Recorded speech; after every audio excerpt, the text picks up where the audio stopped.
is our interim CAO. You've seen her on this side, but she is now our interim CAO, Sheena Linderman, who will step in to work with council as the search moves forward for our recruitment of our permanent CAO.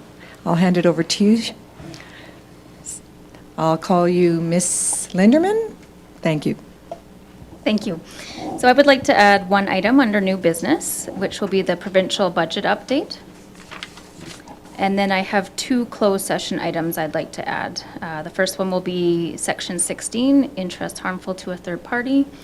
And the second item would fall under both section 16, interest harmful to a third party, and section 21, intergovernmental relations. Thank you. I also will have a closed session item that falls under FOIP 16 and or 17.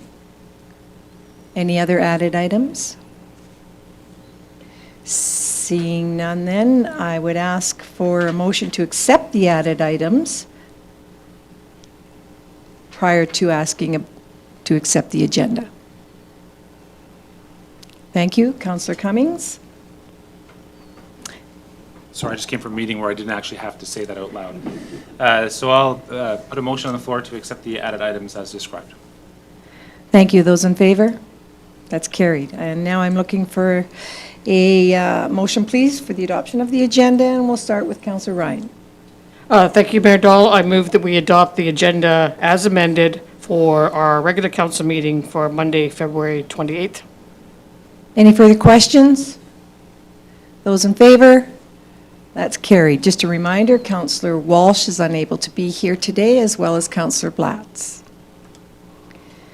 Now we're moving on to the adoption of the meeting minutes held February 14th, 2022. I would ask for a motion to put it on the floor. Councillor Wilson. Thank you, Mayor Dahl. I will make the motion to adopt the previous meeting minutes from council meeting February 14th, 2022. Thank you, Councillor Wilson. Yes, Marcy? It's the 14th, isn't it? Oh, sorry. February 14th? I apologize. So let the record show, February 14, 2022. Now we have a motion on the floor. I'd ask if there's any errors or omissions or additions. Seeing none, I'll call for the vote. Those in favor? That's carried. Item 4, please, on your agenda, business arising out of the minutes. What happened here? We're good. Sorry? Very good, thank you. Presentations and delegations. We do have a delegation today, and I'm very happy and pleased to introduce the delegation from Olds College, President Stuart Cullum, who will be doing a presentation with us. And you certainly do not have to wear your mask while you do your presentation if you so choose.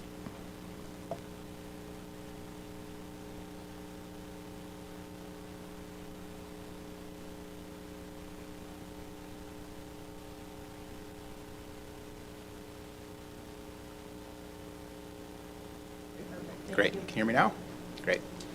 Well, thank you, Mayor Dahl and councillors, for giving me an opportunity to come and share a little bit about Olds College, as well as a challenge that we're dealing with. And I just want to, before I start, just recognize and thank Mayor Dahl and the entire Municipal Area Partnership Committee for the letter that they have sent, that you have sent, to our Minister of Advanced Education, in relationship, or to Minister Taves, which is the Minister of Treasury, Board and Finance, in relationship to the issue that I'm going to be presenting on today. So I recognize that some of you are perhaps aware of this issue and perhaps have some familiarity with it, but I'll assume that there is a need to sort of provide a general overview and give you some of the context as well, and then I'm happy to answer any questions.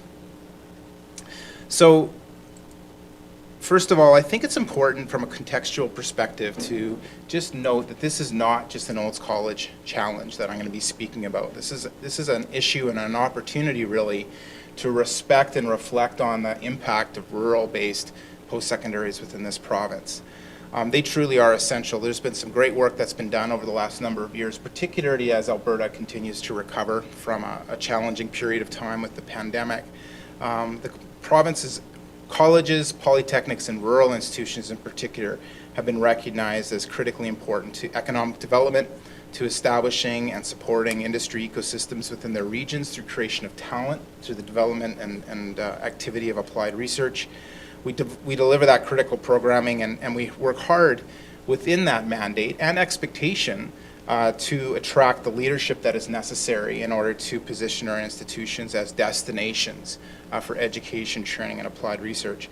And I put the stat on the bottom as just a perfect example of why that's so critical. The agriculture and agri-food industry in Canada is anticipated to experience a significant shortage in skilled talent, and so it needs institutions like Olds College to perform at that high level. And if we think about Olds College then as a bit of a case study, everything we do at our institution is done to advance all aspects of agriculture and related industries. We are, as a province, a critical producer, exporter, and value adder of agriculture and agri-food products, obviously in the billions. As a provincial share of that Canadian opportunity, it's significant in terms of the farmland that we hold, in terms of the livestock that we produce here in the province. And the Olds Calgary Agri-Food Corridor, that is actually a brand and a presence, is a corporate and innovation hub for Canada's agri-food sector. It's known across the country and it's known globally for that. So our mission is to ensure then that Alberta's agriculture community has the talent, knowledge, and thought leadership to lead globally. This is an Olds College Board of Governors mission statement. We are positioning as the lead engine powering the transformation of agriculture, not only here in the province, but throughout the world through technology, training, applied research, and industry partnerships. Unfortunately, we have a challenge in that government restrictions on hiring top talent is now starting to handcuff our institution and other rural-based institutions, which will have, we feel, a ripple effect for our industry and for rural Alberta generally. The piece of legislation that I'm referring to is called RABCA, the Reform of Agencies, Boards, and Commissions Compensation Act. This legislation and regulation was put in place with the prior government in the 2016 timeframe, and it was really put in place in order to curtail the spending on salaries and administrative spend within the post-secondary system. So in that effort, they decided to create a hierarchy of levels within the post-secondary system that would determine how institutions could pay their leadership. So each level has a band, and institutions are required to pay within that band. And you'll notice some interesting things here. You'll notice that there is a significant dissemination or a significant segregation based on the institution type, what type of post-secondary it is, based on where the post-secondary is located, based on the size of enrollment that the post-secondary serves. And I think that's where the dilemma really is in that highly stratified levels that the institutions have now been put in.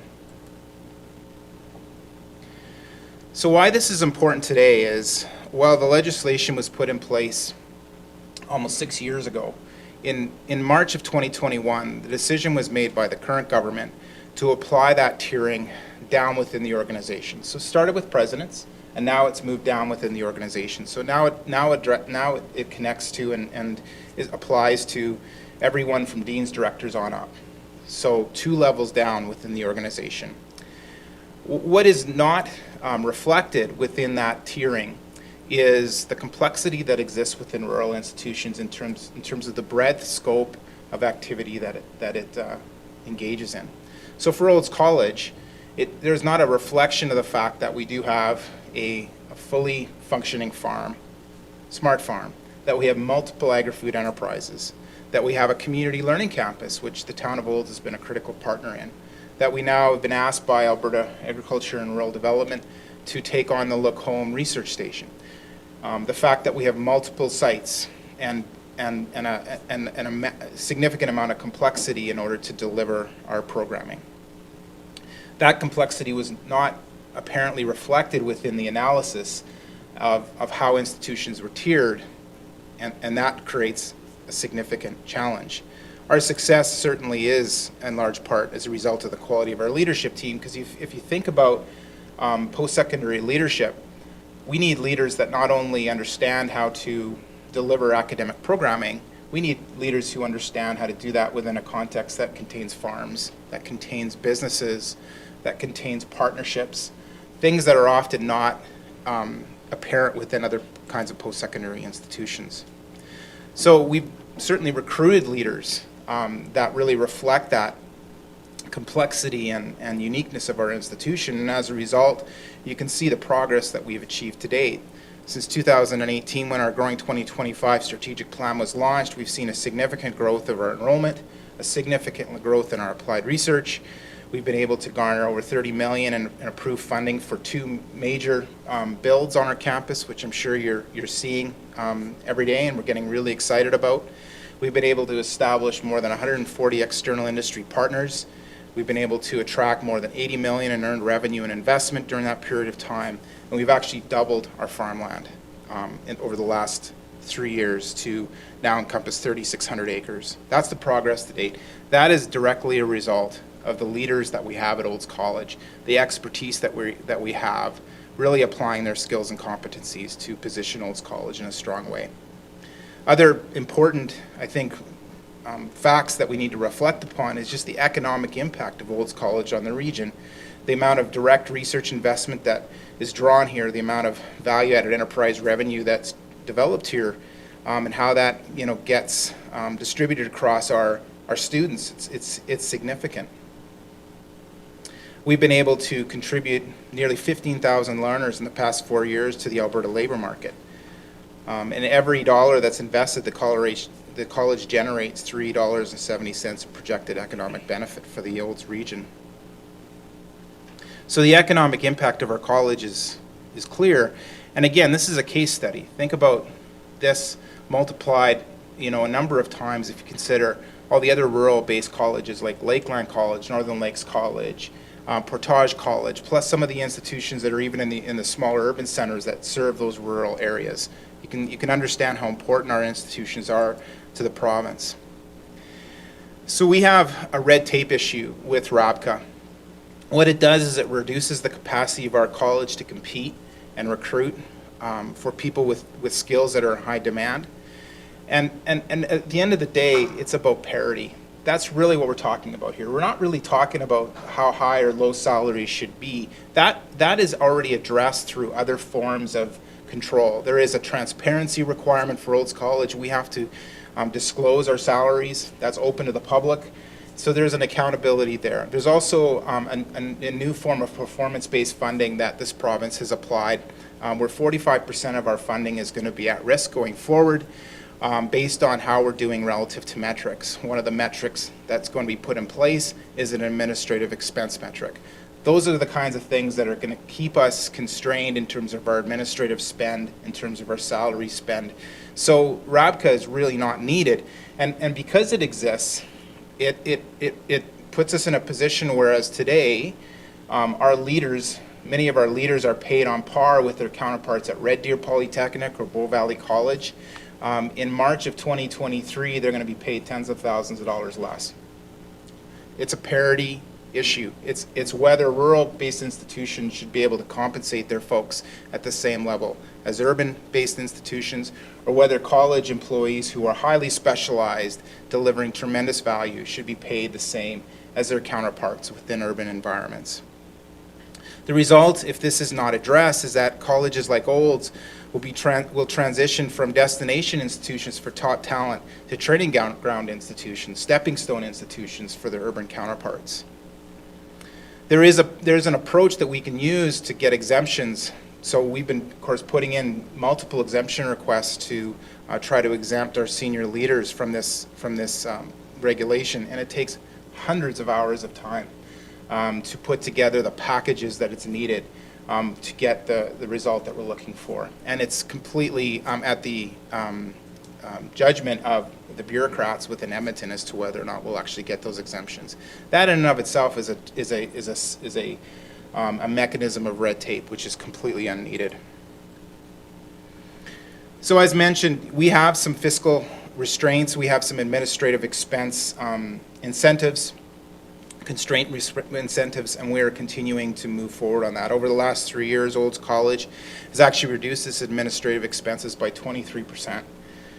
We've actually significantly reduced our dependency on the Campus Alberta grant. This is our foundational grant that we get every year, whereas, you know, a few years ago it was at 55%, now it's less than 40% of our overall budget. So we've significantly increased other sources of revenue and become more efficient as an institution.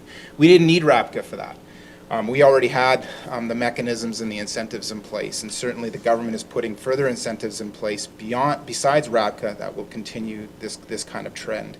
Olds College is a top college in Alberta when it comes to our own source revenue, non-taxpayer revenue, and we work hard to recruit and retain the talent in order to continue to accomplish that. Fortunately, we do have a government who has made commitments to reduce red tape.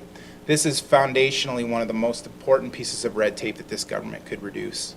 And by doing that, it'll free our institution to innovate, compete more, and comply with unnecessary bureaucratic mandates less. So our request really of government, and we appreciate the support of the town of Olds and the Municipal Area Partnership Committee, is that RAPCA be eliminated or significantly amended for post-secondary institutions in order to allow institutions like Olds College to continue to support Alberta's agriculture industry and continue to be a global leader. So with that, Mayor Dahl, I'm happy to answer any questions there may be. Well, thank you very much for sharing that information as well as your request.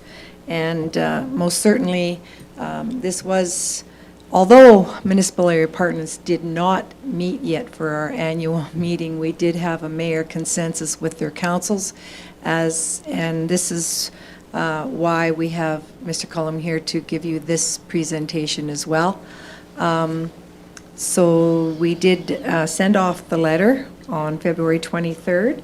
And if I would like to open the floor to questions to council at this time for Mr. Cullum. If there are any. Councillor Ryan. Thank you, Mayor Dahl, through you to Mr. Cullum. Can you tell me, so when you were going through the slide presentation, and I'm just wondering if we could get a printed copy of that. But when you were going through it, I missed when it was established, and I think it was, you said the former government. So what year was that established in? So it essentially came into effect in 2018. It was developed over a period of time, but I'll get you that exact date or year, Councillor Ryan. But it was around 2018. Okay, and then so just supplemental to that, when you had in there about the effect of the reduction in wage, so that takes effect this year? Yeah, that's right. So how does that work? Yeah, so just to give you some background, when it came into effect in 2018, it applied to the presidents. And so it was a measure that applied to basically the 20 institution presidents that it was applicable for. And it was in March of 2021 that the current government, so that happened to the prior government. It was in March of 2021 when the current government decided to apply it 2 levels down within the post-secondary institutions. What that means is that 2 years from then, we need to basically amend all of our leadership contracts to comply with RAPCA. So basically contracts that were negotiated in good faith are going to have to be amended and with terms changed across the entire group of contracts. Severance, as well as other provisions, will have to be changed in order to be compliant.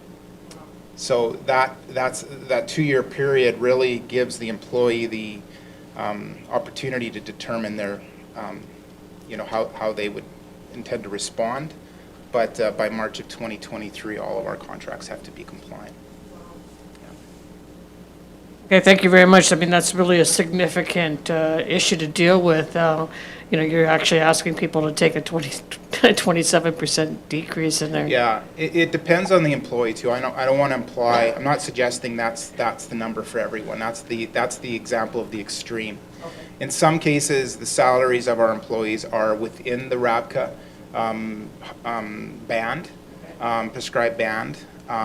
So in some cases, the contract might not need to change very much at all. In other cases, it changes dramatically. We have recruited employees from, outside of Alberta, and we've provided competitive salary, but also severance provisions. If those employee benefits are not in line with this new legislation and regulation, they will have to be changed, and that employee will be provided with a new contract that's now compliant.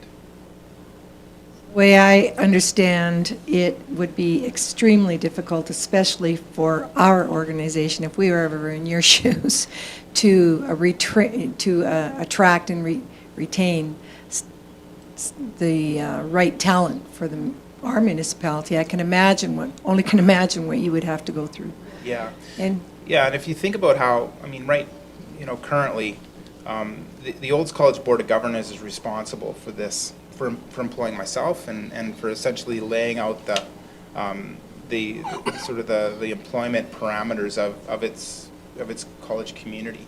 That's now been taken away from us, and now it's being directed from the province, and I think that is also a significant issue, the amount of autonomy that's being taken away from institution boards in terms of how it chooses to recruit and retain its staff.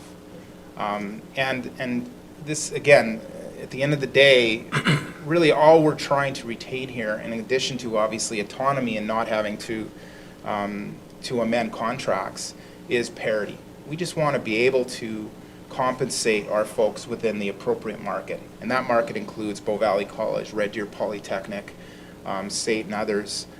Based on this regulation and legislation, we're no longer able to do that. supplemental, Councillor Ryan? Thank you. If nobody else has another question or, no? Yeah. Okay.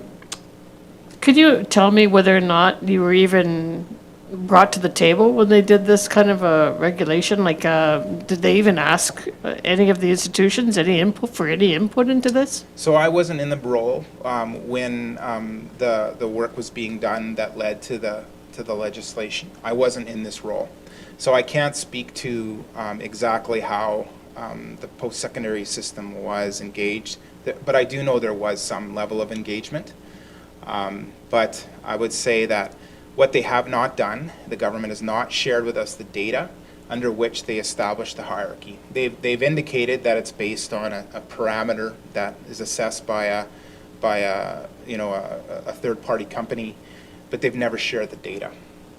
And so we can't even challenge the data. So we really just have to look at the bands, and you'll see some things. You'll see the fact that colleges are at the bottom, rural institutions are at the bottom, and there's a real hierarchy that exists that we don't feel is appropriate, given that Alberta needs all of its post-secondaries operating at the highest level.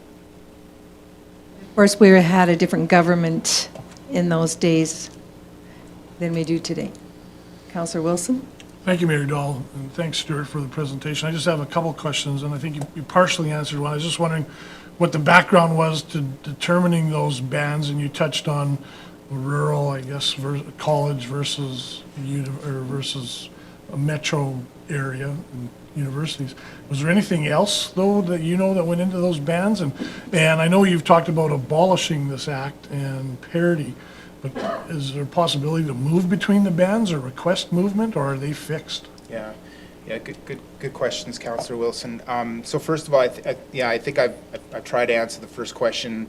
I want to be clear, all we can do right now is look at the bands and see, we can observe some things. And so I am observing, and you can observe what you see. Colleges at the bottom, rural colleges at the bottom, lower enrollment institutions at the bottom.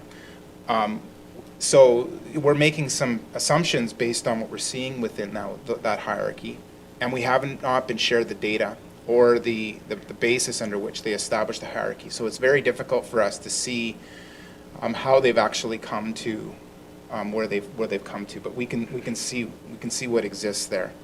In terms of sorry, what was your follow-on? Yeah, in terms of moving between the bands, we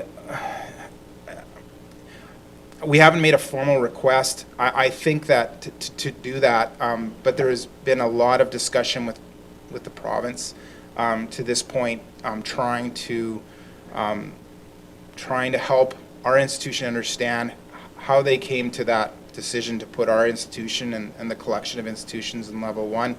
And so we've essentially been pushing for a less stratified framework. The fact that they came to 5 levels is a significantly stratified framework.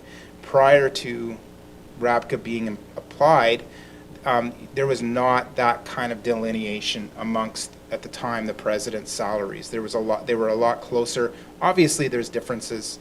We're not suggesting there isn't a market and there isn't factors. There is, and there always has been differences. But they created such a stratified approach that it really did, I'd say, exacerbate the problem of salary sort of levels being pegged based on those presumed factors that I've mentioned. And I would just finish with, I think the point in our advocacy today is, I mean, we're 6 years plus from the time in which they did the work. A lot has changed. Olds College has grown dramatically. The college system actually has grown dramatically in this period of time. So an analysis could be done today that completely changes that 5 levels.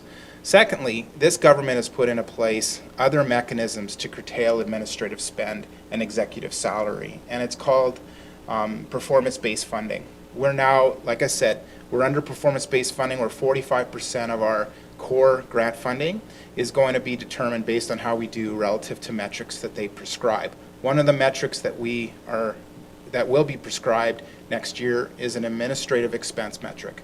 That metric will hold the college and our board to account around ensuring we don't spend more than what is appropriate on salaries and administrative spend.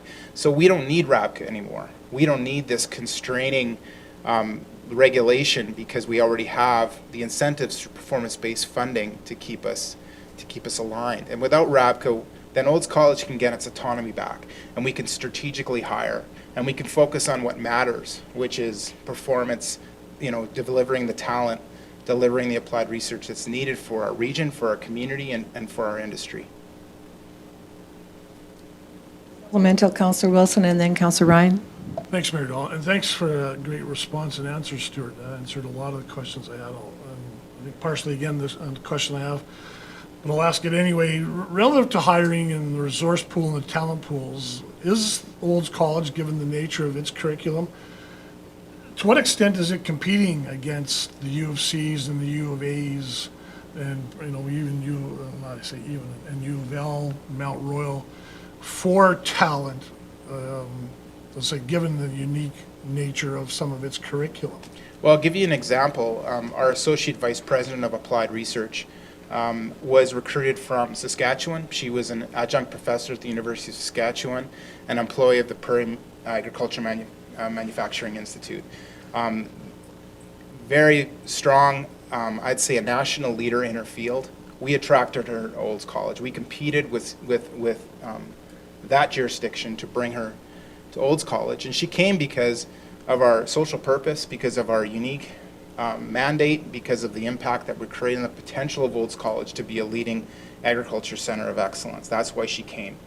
What our leaders expect is, they come for that purpose-driven institution, but they expect that they will be paid on par with their counterparts. That's all they're asking. That they don't come, expecting to be paid significantly more. They just want to be paid on par.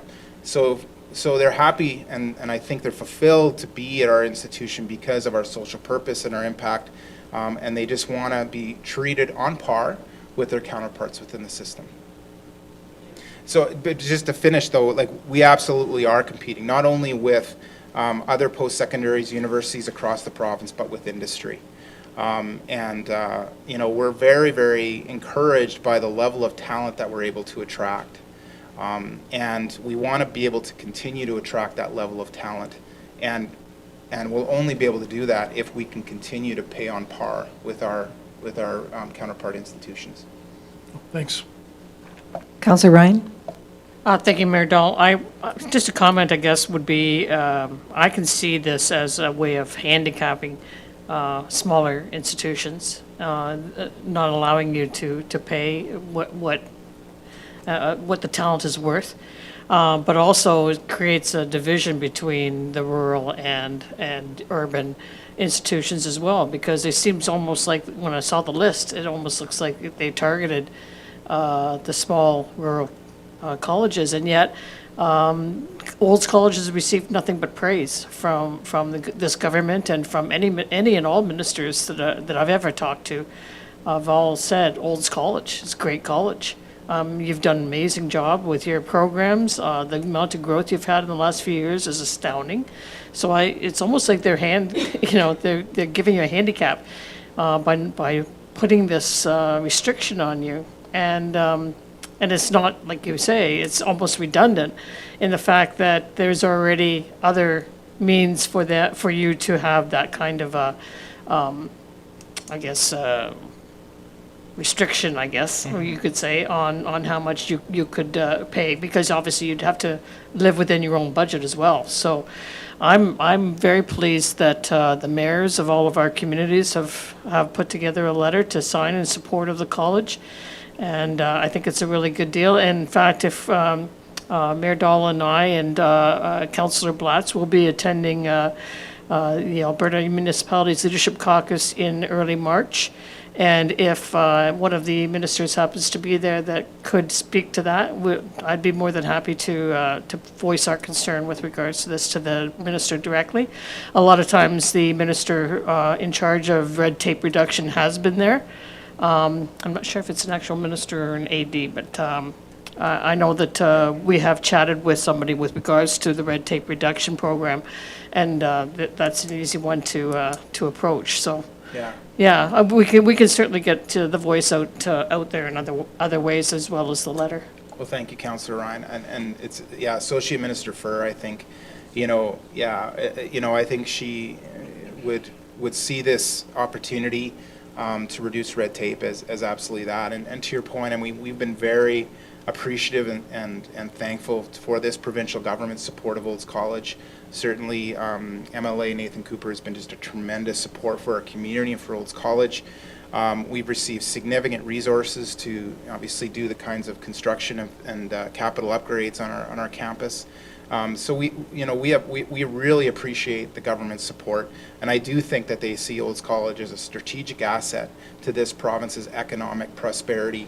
And so you're right. I mean, this is an opportunity, I think, for this government to address the red tape mandate, to take away a significant red tape piece in order to facilitate our continued growth and success. And we're hopeful that the government will make the right call and address this, and we appreciate the support of the town of Olds and the community in order to do that. I think that advocacy at the AUMA would be fantastic. There is also a motion going forward to the RMA, I understand, that will be supported, but put forward by Revalbers and Mountain View County, and supported by multiple rural counties that have other institutions within their communities. So that's really great to hear. I think if we can get the voice of the AUMA around this issue, that would also be good. I think ultimately the government just needs to hear from the community around how this, like you say, does handicap institutions that are so well positioned to lead and support the economic prosperity of our province. Well, most certainly, I'm sure Reeve Albers, I understand she plans to actually go to the Leadership Caucus as well, and we'll try and all stay on the same page so we don't give mixed messages for sure. Any further questions? Councillor Ryan?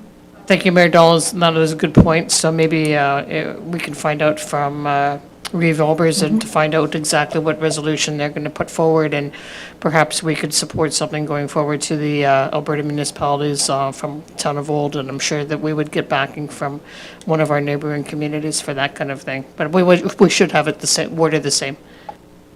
And I would just have to confirm with you later. Mr. Cullum, I believe we might be too late for that because it's time sensitive, is it not? Yes. So I'm not sure about the AUMA. The It's RMA, it's going forward on the floor as an emergent resolution.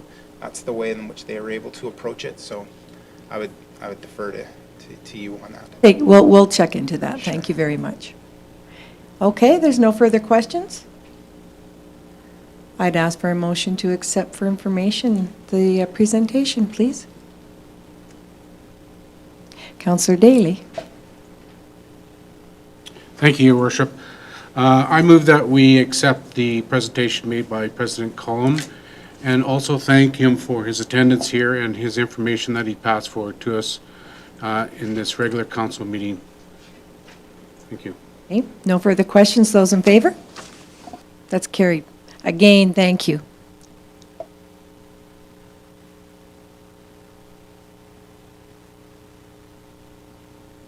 Ladies and gentlemen, we are now moving down to item 4. Business arising out of the minutes or unfinished business. Seeing none, we are going to move to bylaws. And I know Craig Teal is still online here, muted. So Director Greico and Mr. Teal, you're going to present, are you not? Yeah, and would just like to introduce Craig Teal from the Planning Commission. He'll introduce today's amendment to the land use bylaw. And again, he is joining us via Zoom. So I'll turn it over to Craig.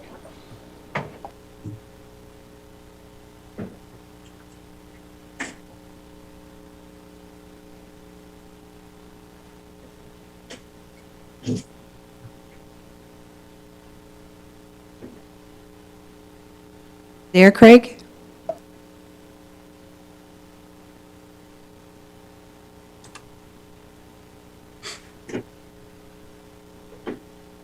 Come.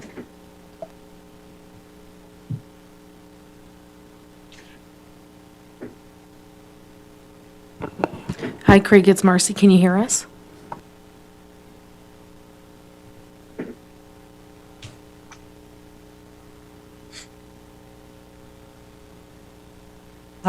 We'll have to text him.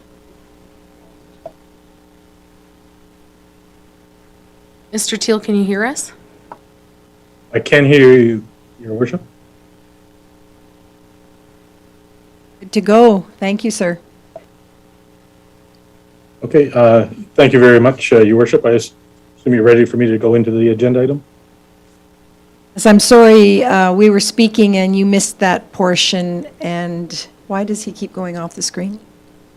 Because I'm speaking? Okay, very good. Yes, we have introduced you. Director Greico has introduced you, Mr. Teal, so you're ready to go with your presentation, please. Okay, thank you, Your Worship, and good afternoon, members of council and administration.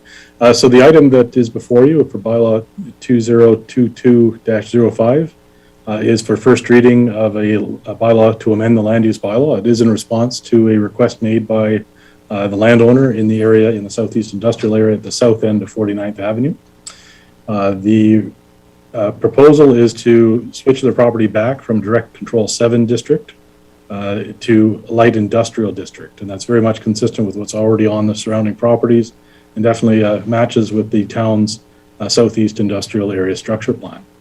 The recommendation, Your Worship, is that council gives first reading to bylaw number 2022-015.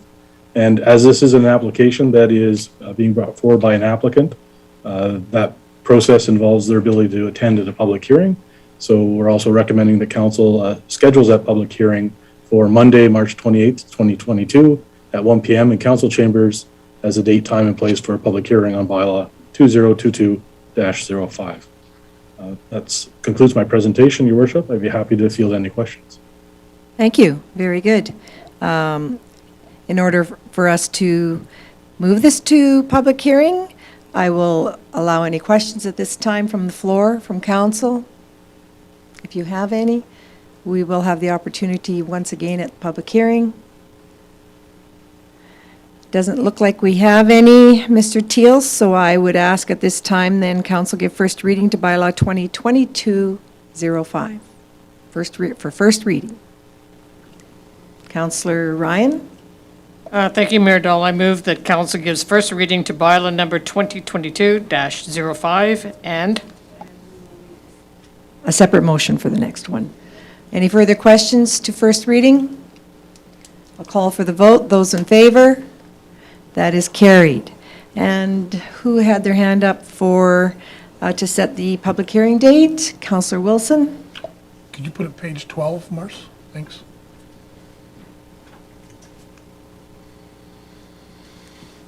Thank you, Mayor Dahl. I'd like to make a motion that council sets Monday, March 28th, 2022 at 1 p.m. in council chambers as the date, time, and place for a public hearing on Bylaw 2022-05. Thank you, Councillor Wilson. Any further questions to the date? I will call for the vote. Those in favor? That's carried. It was nice to have you with us. Thank you very much, Mr. Teal. We've concluded. Welcome, Your Worship. See you then.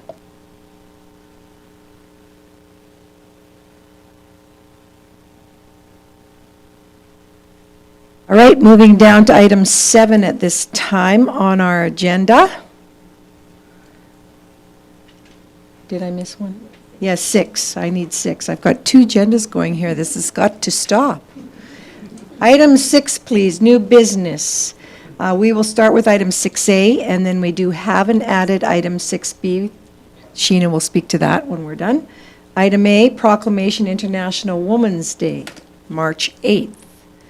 And I will, Director Wagstaff, would you like to speak to that?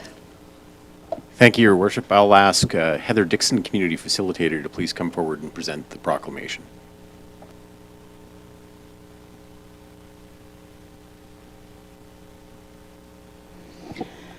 Good afternoon,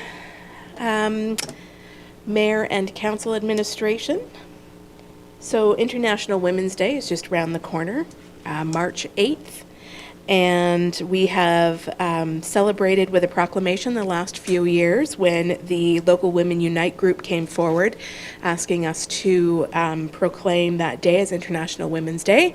They have since disbanded that group, but we still feel it's important to recognize this day in our community. So as you can see there from the background, the International Women's Day is a global day of recognition celebrating the social, economic, cultural, and political achievements of women. And the first International Women's Day was, if I did my math right, 111 years ago. So it's been around for a while, and it's still very important that we celebrate these days. The first time it was celebrated, it was in the countries of Austria, Denmark, Germany, and Switzerland. And today it belongs to all countries across our world. So we would just like to ask Council to proclaim March 8th, 2022 as International Women's Day. Thank you very much. Is there a special color or dress or, all right. Not that I'm aware of. Oh, thank you. But yes, hopefully look forward to the future. I have heard that there is a group of women who are looking to bring back that celebration that they did at the Pomeroy for a few years. So maybe 2023 we will have a celebration for the women of Olds to attend. Wonderful. We certainly could bring them in as well. I would ask for a motion, please, to call this International Women's Day, March 8th, for Monday, March 8th. Well, I thought maybe somebody would be awake over here.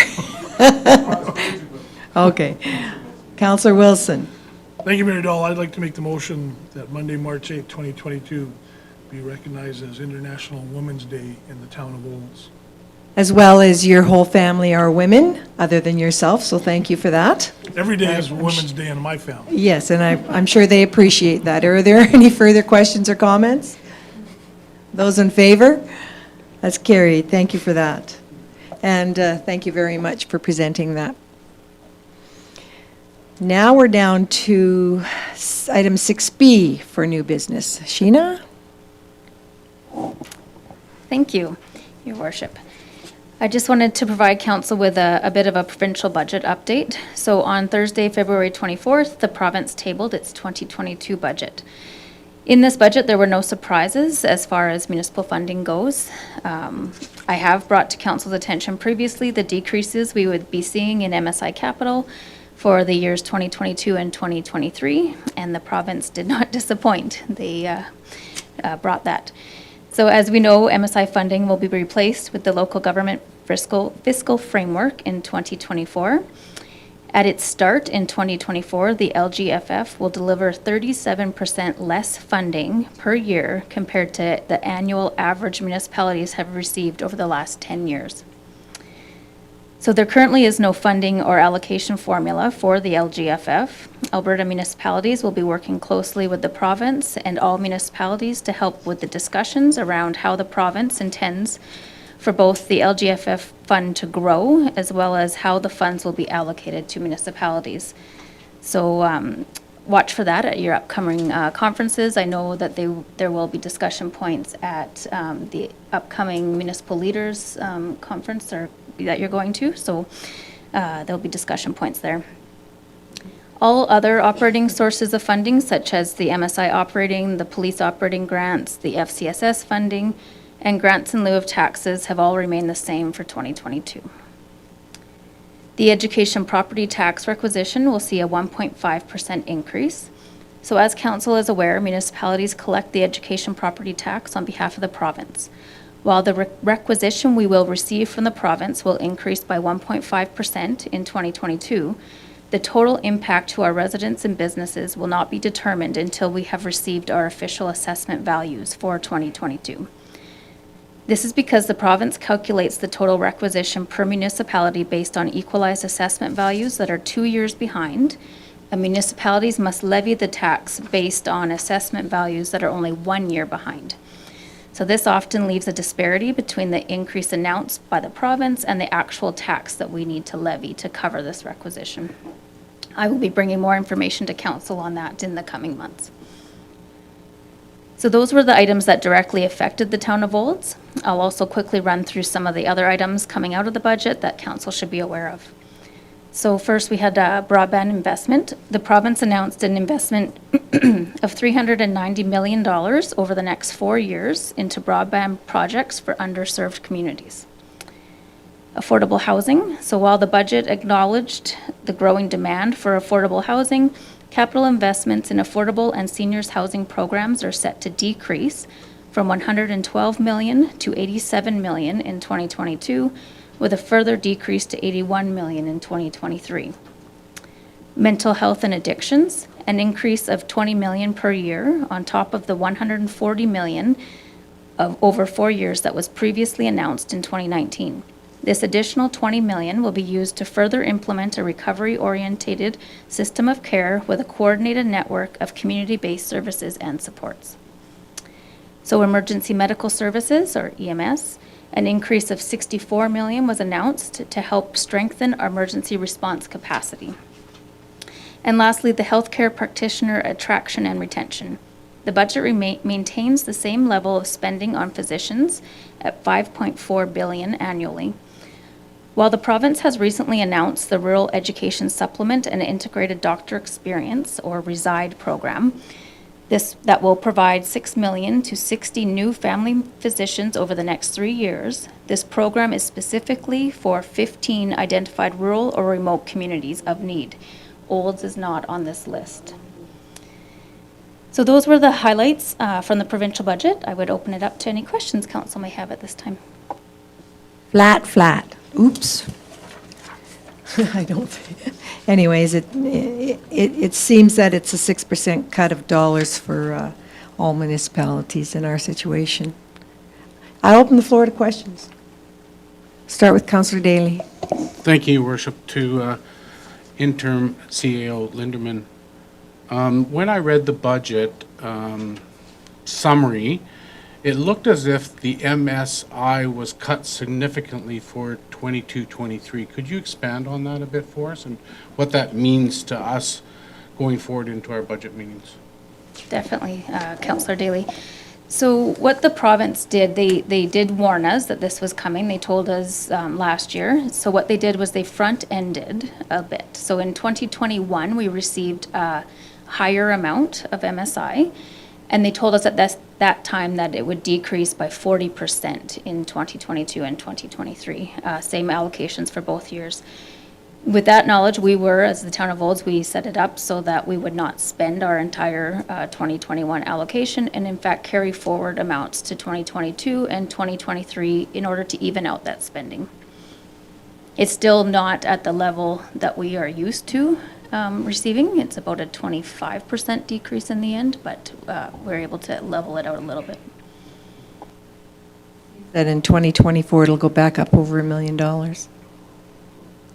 From what I read in the budget. It goes up a little bit. So right now they've got a placeholder for the LGFF framework. It is up a little bit, but not, as I said, it's down 37% less than what we are used to receiving over the last 10 years. Thank you, Councillor Wilson, and then Councillor Cummings. Thank you, Mayor Dahl. I just have maybe a comment or two or an observation and maybe a question or two as well for interim CEO, Director, Finance Director Linderman. And I was fortunate as the Deputy Mayor of the day to sit in on the AB Muni's presentation there last week. And a couple of things struck me and just trying to collect my thoughts here. I think there's an important message or messages we need to make sure we get out, certainly to the residents of Olds.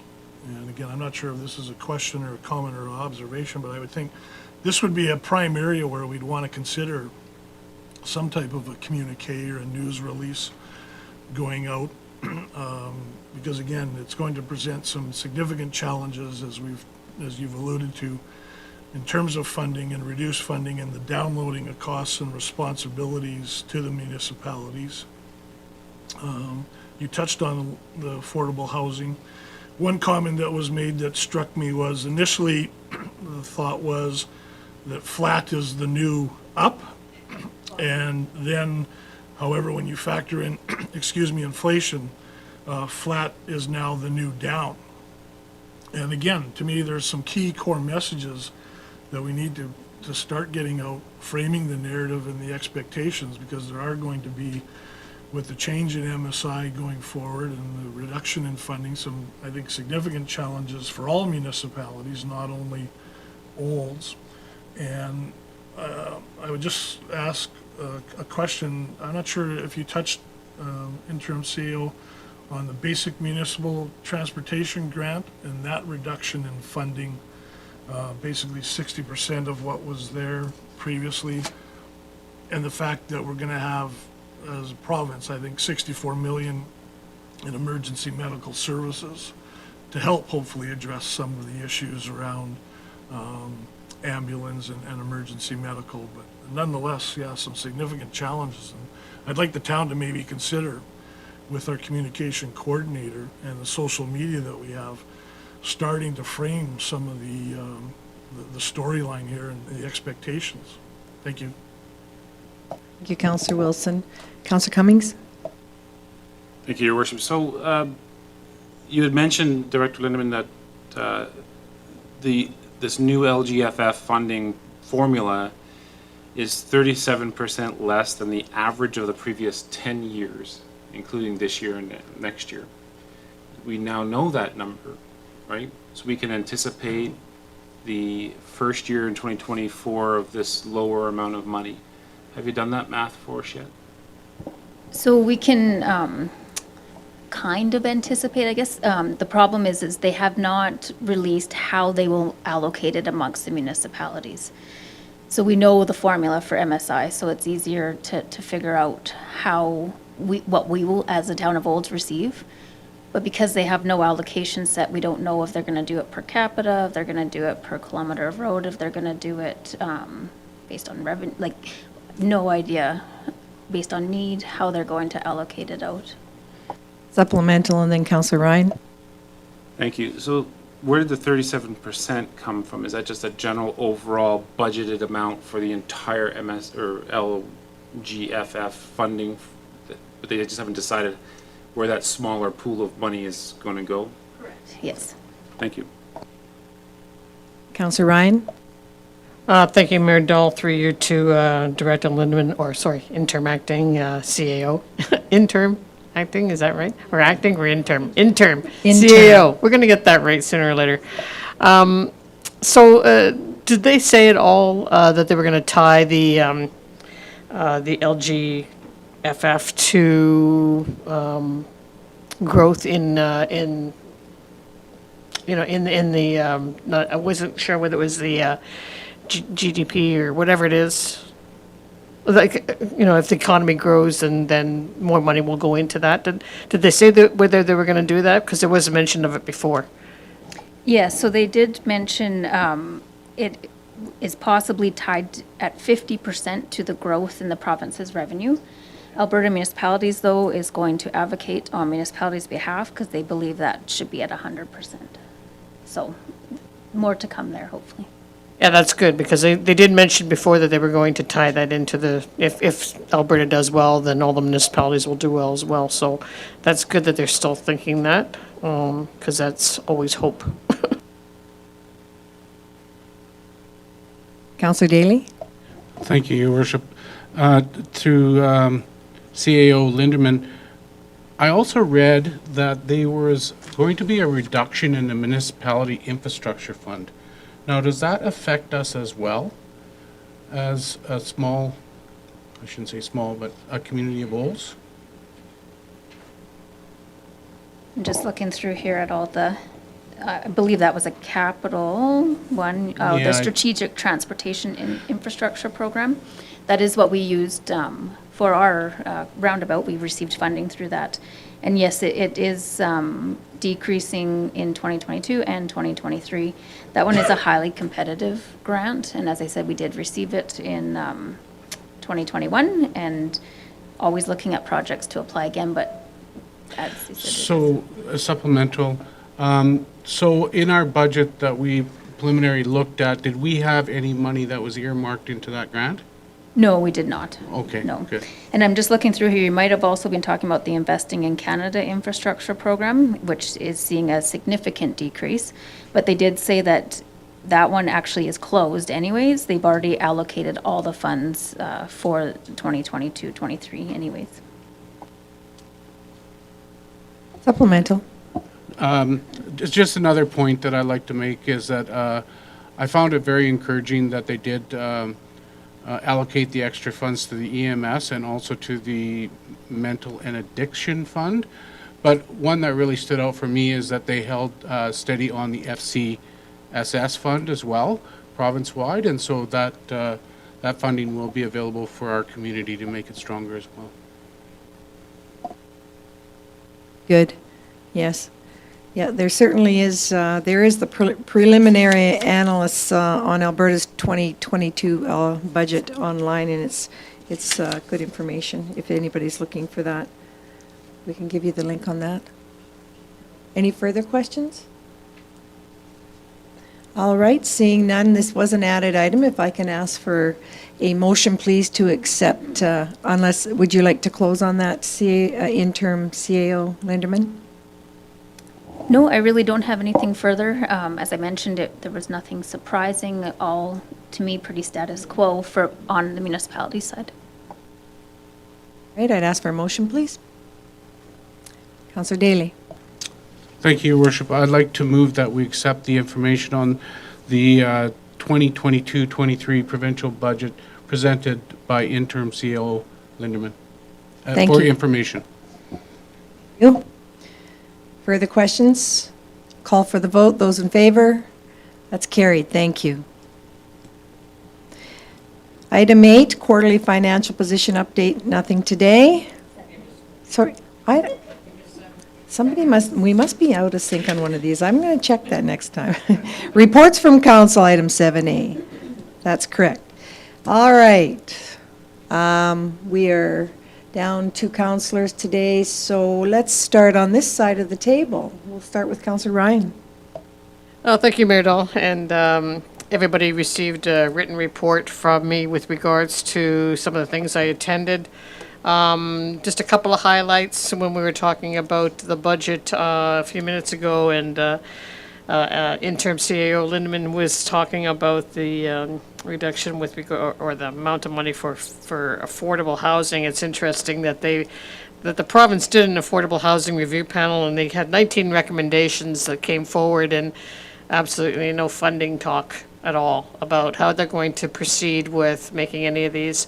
A couple of things that will, there are obviously some things that will affect all of the communities, but of interest to what I think in Olds is the fact that the province is looking to try to transfer some of the provincially owned buildings that they have, so that would be interesting to see, because those buildings are fairly old. A lot of the buildings were built in, as Mayor Dahl, I'm sure you've saw it on Mountain View Students Housing, so you know some of them are, getting up there in age, at least 60 years old, I'm sure, built in the 60s, 70s, 80s, around in those times, and so they're getting old, and so if anybody wanted to take them over, they would have significant costs involved in maintenance, and possibly, I don't know whether they would, look at a tear down and rebuild, but they're going to need help from the province to do some of that, and so it'll be interesting to see how the province will proceed with that. The other thing of a concern,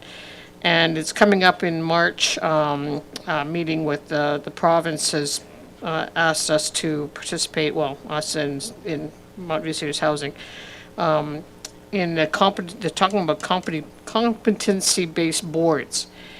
And that could have an impact on how the board is structured at Mountain View Students Housing. We don't know at this point what they're talking about with regards to competency. Like, I think that we all are competent in different ways, and so it would be interesting to see what they're classifying as competent and who is judging who's competent, because certainly there could be cases for the people who are judging that to say they're not competent to judge. So anyway, I'll provide a report going forward on that when that meeting occurs.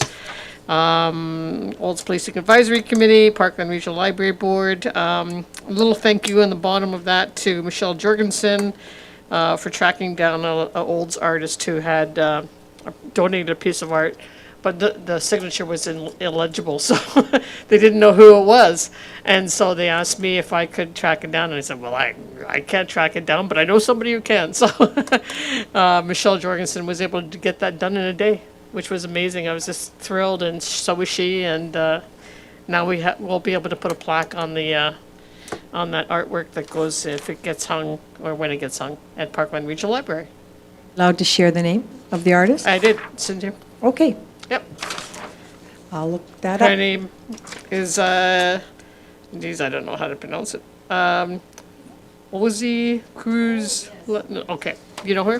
Yes. Okay. And a very well artist in Yes. the area. So Michelle certainly would know her. Yes, well, we Yes. didn't know it was from her, but she was able to talk to the art group, and they said, oh, yeah, it's hers, so. She's still doing art in Olds and has all her children doing art now, so. No, that's awesome, yeah. Yes, it And is. so, and I got an email back and forth with her for a little bit, and it was nice to get some history on the piece of art, so anyway.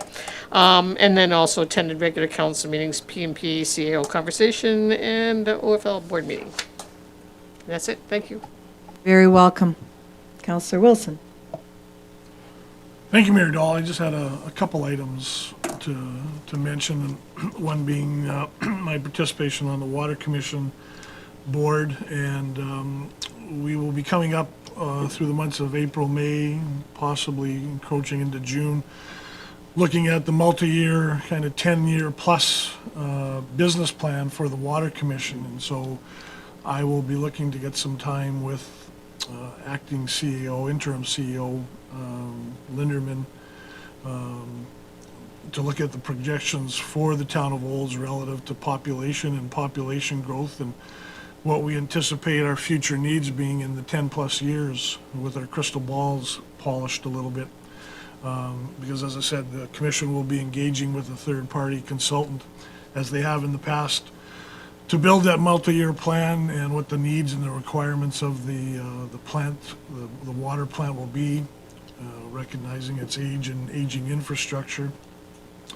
So we'll need to do that probably through the mid-part, third week of March, and get that information through to the Water Commission so they can start to build the business plan. And the other thing I participated in, just as a precursor to the actual budget, was a webinar, a broadband webinar with Minister Nate Glubish. And as I said, it was basically just talking towards rural broadband.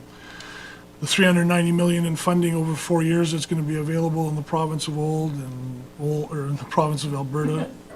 We're going to become our own state. In the province of Alberta, and certainly the collaboration and sharing with and contributions from the federal government. I think $150 million planned for 2022, but certainly an initiative underway for rural broadband, as we've known for a while, including Métis lands, the settlements, and the indigenous communities as well. So lots of opportunity out there for municipalities to get on the high-speed broadband train. Thank you. I do have a question with regards to the Water Commission. I've had 2 residents contact me. Actually, they both seem to they're both in the area where I live, and I've noticed the same. They're asking me, do we test the water on a daily basis, which I do understand we do from being involved with the Water Commission in the past, that there is a strong smell, and they thought it was chlorine, but we don't use chlorine in our water. So is there some high testing going on right now? And are you seeing the results in your minutes? I noticed we've only got 2 sets of minutes in here. I thought they did give reports on the water conditions in the minutes in the past. Yeah, those aren't typically the water test results. They are done, and they are religiously and rigorously done from a health perspective, obviously, and human consumption. So there is considerable testing that takes place of the water and the water quality as it leaves the plant. Nothing was mentioned at our early February meeting concerning water and water smell or water odor.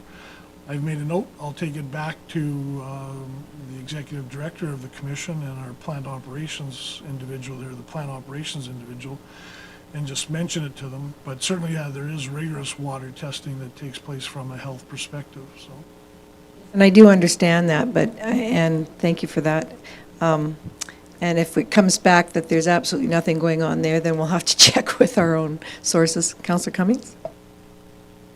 Thank you, Your Worship. I think maybe we can direct that question more to Scott, Director Greco, as we do chlorinate our water in Olds, and we do test locally our water source. Maybe Director Greco can answer that question for you. That would be good information that I haven't learned since years ago.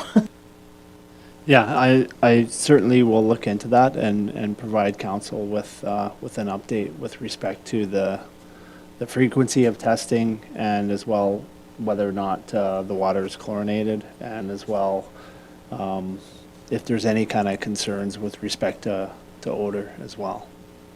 You doing that at our end after it leaves Anthony Henday? We are. Okay, well, you know what? I would really appreciate that information, because there's a lot of people that are really recognizing that, and we need to be on top of that to give them the answers. Thank you very much, Director Greco. Well, then I guess I'll follow cue if you're done. All right, very good. A couple of updates for me. I'm going to actually start with just some information that we received that our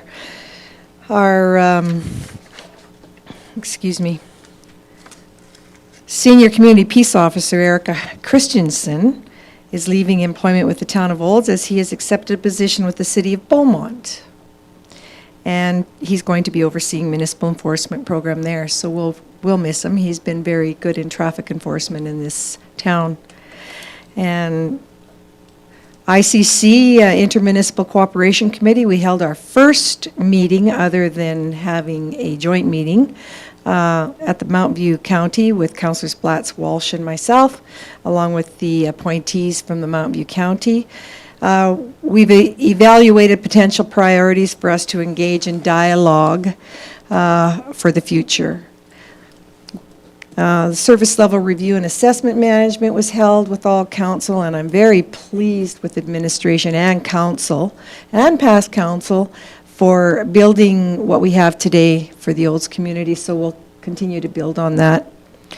The Alberta Provincial Police Study presentation. The Ministry of Justice and Solicitor General held the information sessions, as you're well aware, most of you, with elected officials across Alberta, and Olds was one of the 70 engagements in the province. The speaker that spoke to us there, told us their role was to research and prepare the analysts working under cabinet and minister discussions. Usually when the government receives a report, when recommendations, with recommendations, there is a response to the reported provided, but with the Price Waterhouse Cooper Alberta Provincial Police Service transition that we were hearing, this has not happened yet because the government will need to wait until all the session notes are in and prepare a response for us then. And I'm just continuing day-to-day obligations are very steady, still happening with council and ongoing. We're going to continue to coordinate directive and the facts to move all the work we have on our plate forward. So I could go on, but I have been to all the other things that our council have been to as far as daily council meetings, council policy and priority meetings, etc. So we've got lots to look forward to in the upcoming days till our next report. Councillor Cummings. Thank you, Your Worship. So just a couple of things I wanted to highlight this past month. So Uptown Olds Association, I know we're not, I'm not on the committee because nobody's on the committee for that, but as part of the Arts Advisory Committee, we've been working with the Uptown Olds Association trying to develop a artwork project to test our new bylaws and policies on public art.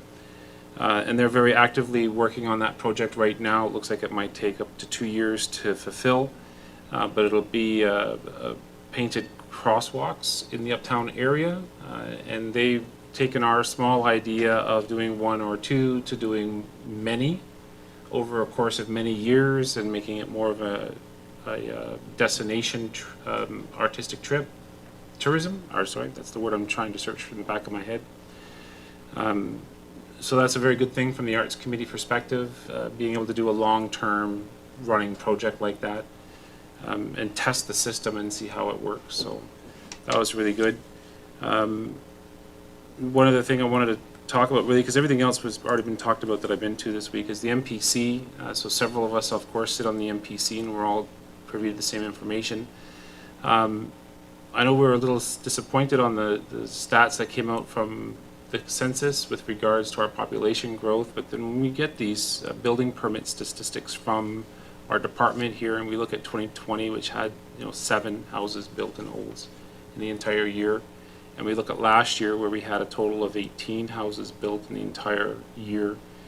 And I know I took a drive through the vistas in the Uptown or Highlands area that are in that area to look at how many of those houses are still empty, and there's a lot that are just still empty. And when I look back into 2019, 2018, 2017, 2016, not once did we ever break 15 new houses being built a year in Olds in that time frame. So I was a little disappointed at those numbers. I did look at the commercial numbers. Those are huge. Those are great. Obviously, we're getting the commercial properties built in town, but we don't seem to be attracting the new homeowners into Olds. And that's what I got out of all of the information that we've seen at MPC over the last few months. And that's about, other than that, it's the regular meetings and the police advisory stuff that we've been talking about. Very much. Sorry, one other thing too, I just forgot. I don't know why, because I was just there. Waste management, sorry, I'm going to try to get the acronym spelled out right. Mountain View County Waste Management, Regional Waste Management Commission. Thank you. It's a very long name. So we had our meeting today, this morning, and went over quite a few interesting things. So one of the neat things we've decided to do is purchase a grinding machine. This machine, mostly the administration wants it for things like mattresses and couches. They take up a large volume of space, but when they get crushed into little itty bitty bits, they really take about 1/10 of the space up in the landfill. And for those of you who sat on the commissions before, the landfill's all about airspace, how much physical space it's taking up, and there's a cap on how much it can do, and then it's done. And then we have to find a new community to move into. So the purchase of this device should extend the life of the landfill in its entirety by about 10 years. So that was a win-win, I think, for everybody on that device. It was an easy sell to us on the commission to agree to purchase the machine. And it does everything from gravel to tires to, staff have been trying to break it for the past month, and they haven't been able to break it by putting anything into it. So hopefully that's a good news for everybody. And they anticipate no increase in any fees or rates through the purchase of the machine to the municipalities that fund the program. Thank you. Councillor Daly. Thank you, Your Worship. So for the last month, of course, as everybody else has mentioned, you know, the regular council meetings, PMPs, also the OFL board meetings, as well as conversations with the CAO I attended. I also attended an FCSS board meeting, which you see a presentation from them at the last council meeting with their allocation of their budget to the numerous different groups in the community. Also, the Olds Chamber of Commerce, I attended their board meeting, and they are in the process of planning their March 9th annual general meeting. It'll be from 12 to 1 at the Olds Legion, and so they're planning for that. There are also a lot of talks and conversations about kickstarting the community commerce and getting people involved again, and getting the noon sessions up and going again for, you know, information's sake for all their members and so forth. And so very proactive about getting people involved again.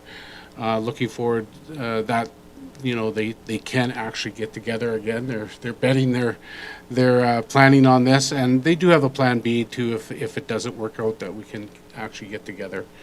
So, and then along with that, of course, attended the Alberta Provincial Police Transition Study Engagement, and then also the Chief Administrator Officer search process as well.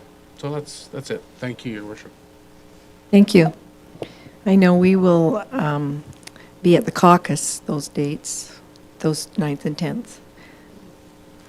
One addition, Your Worship, if I may, they are going to hold a social for the Olds community, and there will be an invite that goes to the mayor, council, as well as the senior leadership of the town as well. I'm not sure of the details on that yet, but stay tuned. Thank you for sharing that. And now we have the fire department. I know him as Jason Jersey because I can't ever say his last name. No? Okay, well, he's here, and he might have to report something. Okay. I was hoping that you would have something to say. Darn it. They always, my legislative clerk, my recording clerk, she's just too on the ball over there. Took his battery out. Okay, thank you very much. Very good. Is there any other questions or comments? Wow, that was a good one. I wish I had a camera.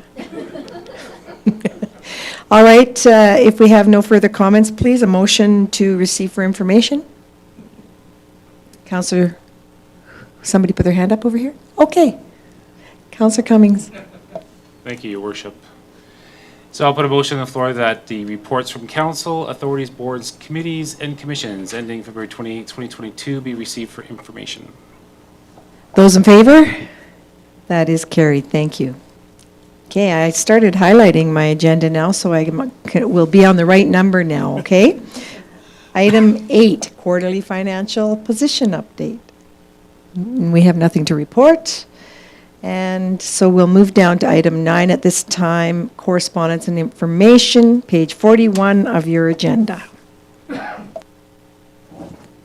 There are 2 letters that were received within our correspondence. The first was a letter from the town of Bowden expressing their gratitude to our fire department for the mutual aid that was provided for the fire at the Bowden Hotel on New Year's Day.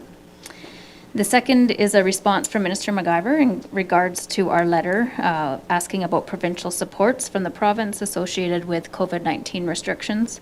Unfortunately, Mr. MacGyver states in the letter that no funds have been designated in the budget for municipalities in regards to COVID-specific funding. Thank you very much. Are there any questions? Councillor Ryan. Thank you, Mayor Dole. Probably not a question, but maybe a comment with regards to the letter we received from Minister MacGyver.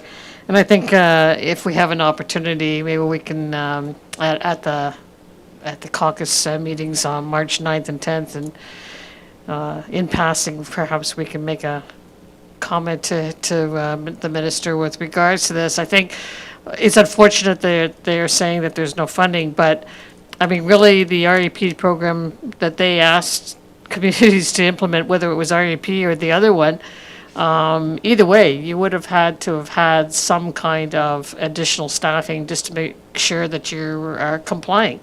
And if you didn't, then AHS came in, and then you would get fined. So there was additional costs downloaded to the communities by the province's decisions, and really they shouldn't be allowed to say no to funding, because we incurred those costs due to their positions on this. So I think if we have an opportunity, perhaps we could mention this during that time. You, Councillor Ryan. Any further comments or questions? Okay, hearing none, we will be moving into a closed session. And I will start with, this meeting is going into closed section under FOIP sections 16, 17, and 21. For those of you joining us via live streaming, the meeting stream will be replaced by a graphic and music will play. And we certainly hope you enjoy the music. When the music stops, the meeting is reconvening. If you choose to shut down your live stream, please watch the Town of Old social media feeds where the reconvening time will be posted for you. The social media feeds can also be found at the bottom of the home page on the Town of Old's website. Thank you for coming, Mr. Cooley. Councillor Ryan. Thank you, Mayor Dahl. Point of order, did we not do a motion for accepting correspondence? That's as information? I thought we did for the boards and committee reports. We did. Oh, see, she's correct, and you missed me on that one. All right. Reflecting back now, please, to correspondence and information, page 41. Correspondence and information motion, please. Councillor Ryan. Thank you, Mayor Dahl. I move that the correspondence and information report ending February 28th, 2022 be received for information. Those in favor? That's carried. I was so busy working with my fire department friend over there. Okay. Now, I would also be seeking at this time now a motion to please move into closed.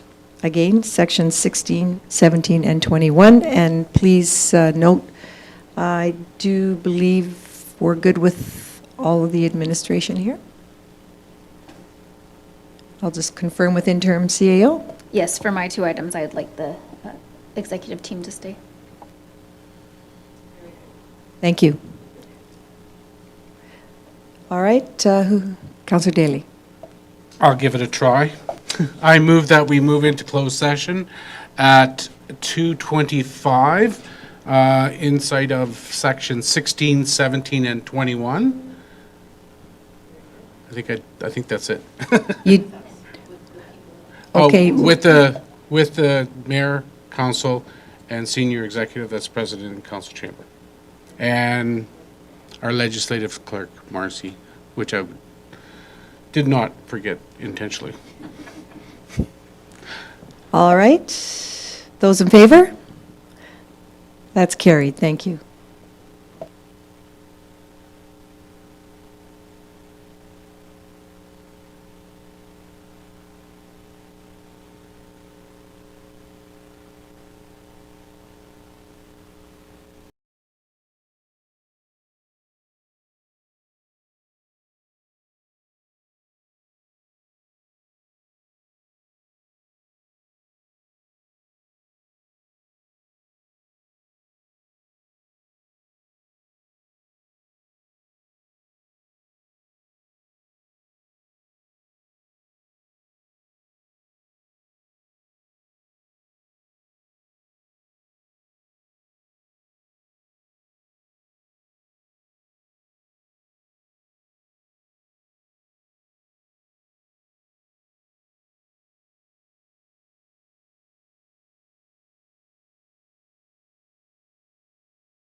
Welcome back to the regular council meeting of February 28th.